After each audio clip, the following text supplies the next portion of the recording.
पोषी स्तर क्या है? एक आहार श्रृंखला का उदाहरण दीजिए तथा इसमें विभिन्न पोषी स्तर बनाइए। विविध जैविक स्तरों पर हिस्सा लेने वाले जीवों की श्रृंखला एक आहार श्रृंखला बनाती है। ठीक है, इसका प्रत्येक चरण एक पौष्टिक स्तर का निर्माण करता है। एग्जाम्पल में घास को कीड़ा खाता है, कीड़ा को मेढक खाता है, मेढक को सांप खाते हैं और सांप को गिद्ध खाते हैं। ठीक है, घास आहार श्रृंखला का प्रथम पोषी स्तर है, यह अपना भोजन स्वयं तैयार करता है। कीड़ा आहार श्रृंखला का द्वितीय पोषी स्तर है, मेढक तृतीय पोषी स्तर है तथा यह कीड़े खाता है। सांप इस श्रृंखला का चौथा पोषी है। गिद्ध इस श्रृंखला का पांचवा और अंतिम पोषी स्तर है। पारितंत्र में अपमार्जकों की क्या भूमिका है? पारितंत्र में अपमार्जकों या सूक्ष्म जीव मृत जैव अवशेषों का अपमार्जन करते हैं। ये जटिल कार्बन पदार्थों को सरल पदार्थों में बदलते हैं। ये जैविक कचरा पेड़ पौधों को सड़े गले भाग, गाय भैंस के गोबर, सड़े गले फल, सब्जियों के छिलके आदि का अपघटन कर देते हैं।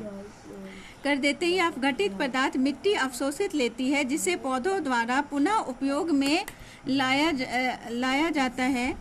इस प्रकार यदि पारितंत्र में अपमार्जक या सूक्ष्म जीव नहीं रहेंगे तो उत्पादकों और पेड़ पौधों द्वारा उपभोग के लिए कार्बनिक पदार्थों की कमी आ जाएगी, जिस कारण पूरे पारितंत्र पर इसका प्रभाव पड़ेगा। इस प्रकार अपमार्जक पारितंत्र में एक महत्वपूर्ण भूमिका निभाते हैं। ठीक है, तुम याद करो ना अभी सोलर सिस्टम वाला, अभी इसका वीडियो होगा ना, प्रोजेक्ट वाला का भी वीडियो होगा, सभी वही वाला करो, अभी पढ़ो एक बार बस। चलो नेक्स्ट क्वेश्चन बोलो क्या है।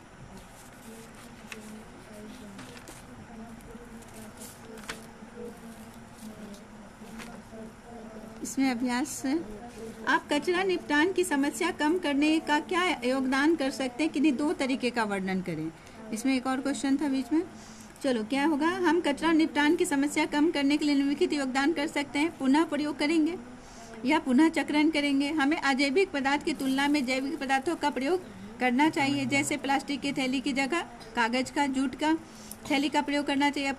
पुनः चक्रण में जैविक कचरों को ऐसी जगह निपटाना चाहिए जहां से यह पुनः चक्रण के लिए तैयार हो सके, जैविक खाद तथा जैव गैस उत्पादन किया जा सके। चलो नेक्स्ट क्वेश्चन क्या है, हो गया। अब अभ्यास के प्रश्न उत्तर। ओजोन क्या है, यह किसकी पारितंत्र में किस प्रकार प्रभावित करते हैं? ठीक है, देखते हैं इसको। यहाँ से लिखना है ना, इसमें ओजोन क्या है, यहाँ पर है इसका। किसी नगर में जाने पर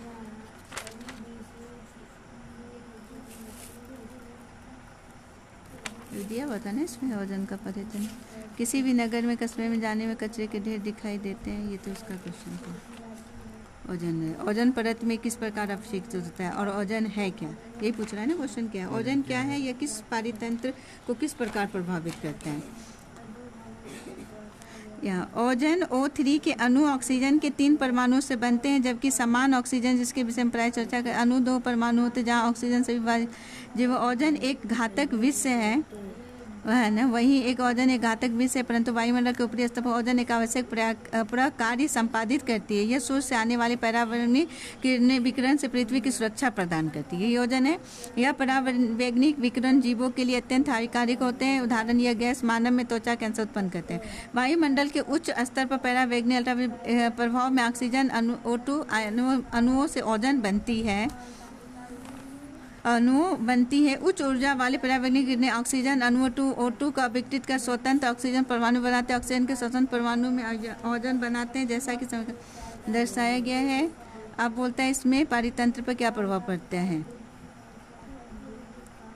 अनिवार्य है, हम पर्यावरण को समझते पर्यावरण परिवर्तन में अपने दैनिक गतिविधियों में अपशिष्ट, हमने जैव परिक्रमों के बारे में पढ़ा। अच्छा, इसका लिखाना पड़ेगा, लिखा देते हैं।